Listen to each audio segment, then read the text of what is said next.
Just taking a look then at the third guideline is looking at limiting certain areas of diet, Yep. certain foods, which will help to maintain healthy weight here.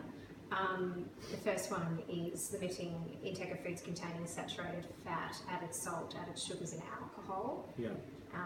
And that might be replacing high saturated fat, such as biscuits, cakes, pastries, processed meats. Is that really an issue for you? No, look, I know that they're bad food and you shouldn't be having too much of them. Mm-hmm. Okay, that's good. Sounds like you understand that.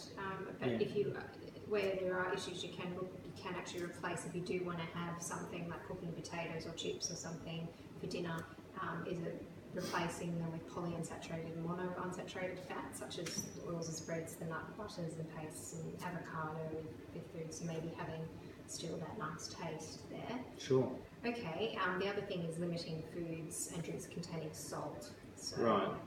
that can be, sometimes there's the fizzy drinks and things which actually have hidden salts in them. Yeah. And just being a bit careful about adding salt to food when you're cooking. Let's taste it on your plate, and then you can always add salt if it's really in need of it. Yeah.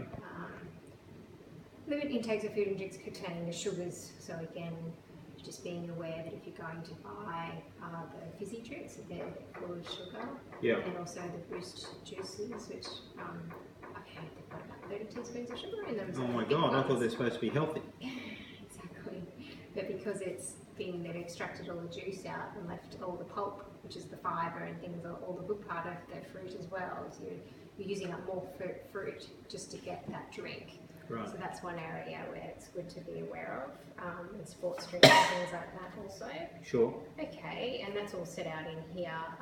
The fourth guideline, you said you've had your children, so I don't think the promoting breastfeeding applies to you, being a man. And then the other thing, guideline number 5, is making sure that you store your food carefully and you care for food as well. So Right. that you're sealing it up, putting it away properly, whether it's in the fridge or the cupboard in sealable containers, not to have cross-contamination between foods, also not having your food going off. So if you're cooking it, you finish cooking it and you've served it up, then putting that food straight back in the fridge with the meats and things, so as not to get food poisoning. Well, just I noticed on that guideline 3 about alcohol. Can you give me some tips on alcohol? Is there any type I can have? Yes. What about beer? They talk about a beer gut. I don't drink beer, I drink wine, but I still seem to get a bit of a gut.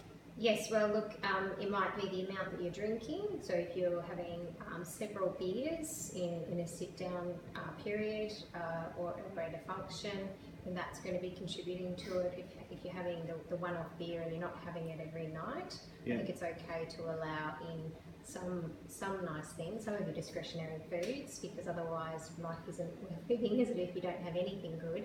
But it's just about limiting it back to the suggested amounts, and perhaps not doing the binge drinking as well is a problem, and that will cause you to gain the beer belly. Okay. Yeah, and also just drinking more than just 1 or 2 beers a night, you'll have that as a problem. So we might look at just scaling that back. Sure. All right. Going forward. And I just thought I'd go through with you very quickly, because even though they're the 5 guidelines, we've also got just an information here for men and women in certain age brackets about what they should be eating for them. All right. Yep. So I've highlighted the one that actually applies to you. So in relation to your vegetables and legumes, you should be having 6 serves a day for your age bracket. Right. And in relation to fruit, it's 2 serves. Yep. And the grains is 6 serves. And for lean meat, you should be having 3 serves for a man. And then for milk, yogurt, cheese, you should be having about 2.5. So if you're having 3 or more coffees, and then you're also having milk with your cereal breakfast in the morning, and then you're also having perhaps cheese in any of your meals, that sort of thing as well. Yeah. That could be an area where you're exceeding it.